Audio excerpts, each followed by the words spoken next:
My name is Harriet Jacobs, and this is my story, and the reason why I should be inducted into the Antebellum Hall of Fame. I was born in North Carolina to two amazing parents. So amazing that I did not even know the fact that I was born into slavery. They hid me from the horrors of slavery for 6 years, and they probably would have done it longer if my mother, Delilah, had not died.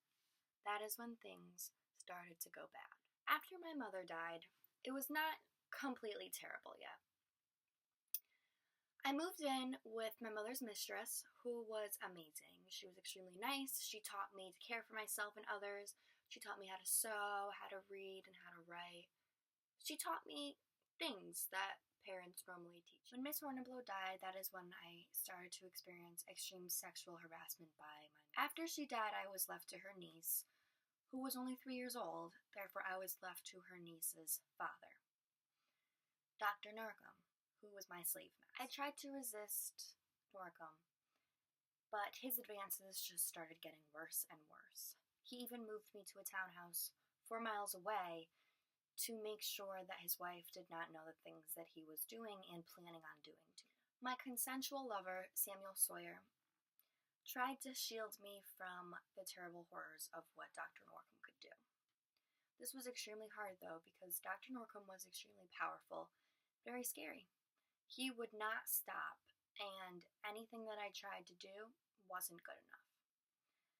He would try to do terrible things to me, and it just got worse and worse as the years went on. When me and Samuel started to get in a serious relationship, we ended up having 2 children, whom we planned on sending away to a plantation to get them away from the terrible horrors of slavery. Norcom said that if I did not give in to what he wanted, then he was going to sell my children and just make my life even worse. I decided that enough was enough, and I needed to run away and escape from this, to save myself, my children, and my lover. I was in hiding for 7 years. I hid in many different places. I hid outside, inside people's basements and attics, and basically anywhere you can think of. It was terrible, and I even spent some time hiding in the same building and house where my children were. I got to see them grow up a little bit, but obviously not enough as what I would. As I moved around from place to place, you can imagine that I befriended many people who wanted to help me and who really saved my life, because I would not be alive without them. One of them being Amy Post, who was a great encourager in writing my book, The Innocence of and Life of a Slave. My book sheds light on the horrors of slavery. It does not hold back from extreme detail of what happened to me and what happened to people around me. It shows what women dealt with being a slave, and just what people in general dealt with being a slave.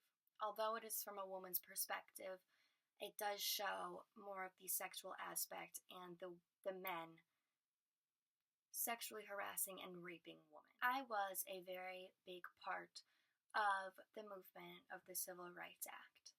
I believe that my book really showed people what it was like to be a slave and how disturbing and disgusting the masters treated them. Not only did I write the book, but I also helped create hospitals and houses and buildings and basically anything to help slaves free themselves from their masters. I helped them.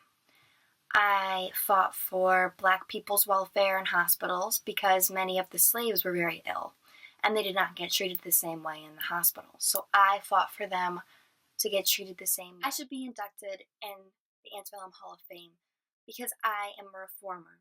I want change. I want everybody to see the horrors and just what happened as being a slave. I want everybody to know and everybody to learn how to help and how people need to be treated equally, whether they are Black, white, any sort of religion, they need to be treated equally. And that is why I think I should be inducted.